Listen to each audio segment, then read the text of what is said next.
Everyone, મારી ચેનલમાં તમારું સ્વાગત છે। આજની રેસીપી છે પૌવા। એકદમ અલગ જ પદ્ધતિથી બનાવીશું। એકદમ નવી રીતથી પૌવા બનાવવાના છે। 2 વાટકી પૌવા લીધા છે।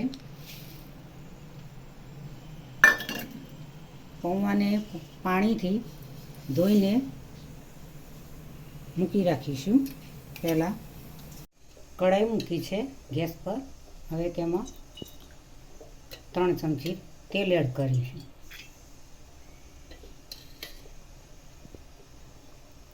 અડધી ચમચી રાઈ એડ કરીશું। અડધી ચમચી જીરું। ટામેટાં કટિંગ કરીને તૈયાર રાખ્યા છે।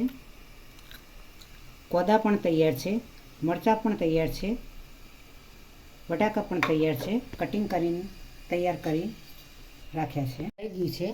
હવે કોદા એડ કરીશું, ટામેટાં,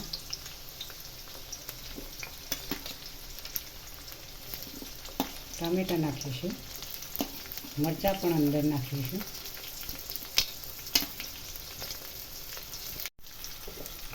બટાકા પણ અંદર એડ કરીશું।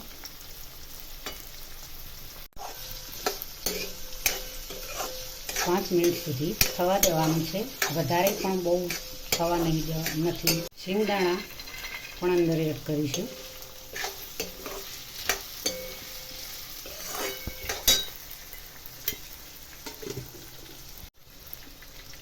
મીઠું એડ કરીશું સ્વાદ અનુસાર।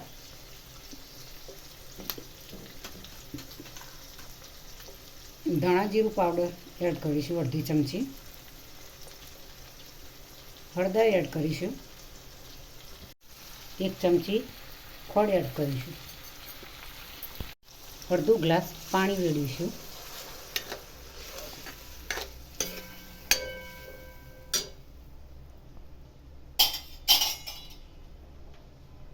લીલું મરચું અંદર કટિંગ કરેલું છે, તેથી લાલ મરચું અંદર નાખ્યું નથી।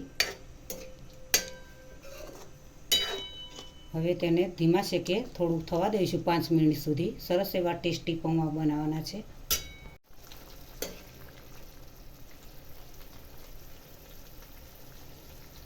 પૌવા એડ કરીશું, એડ કરીને તૈયાર રાખેલા છે। હવે તેમાં મિક્સ કરી દઈશું।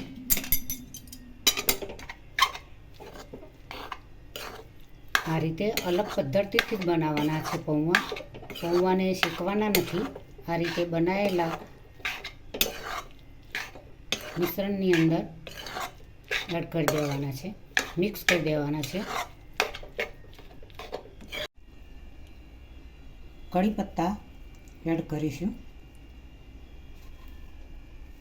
ને વરિયાળી એડ કરીશું સરસ એવા ટેસ્ટ માટે।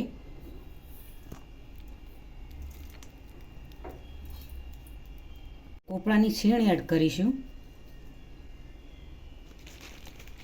2 ચમચી। હવે એને મિક્સ કરી દઈશું। સરસ એવા ટેસ્ટી ધાબા ટાઈપ પૌવા તૈયાર થઈ ગયા છે। સ્વાદિષ્ટ અને સ્પાઈસી એવા ટેસ્ટી પૌવા તૈયાર થઈ ગયા છે।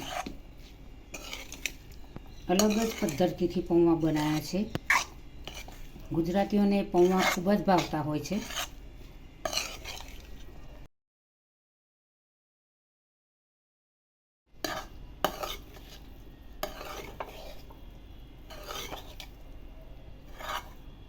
પ્લેટમાં સર્વ કરીશું।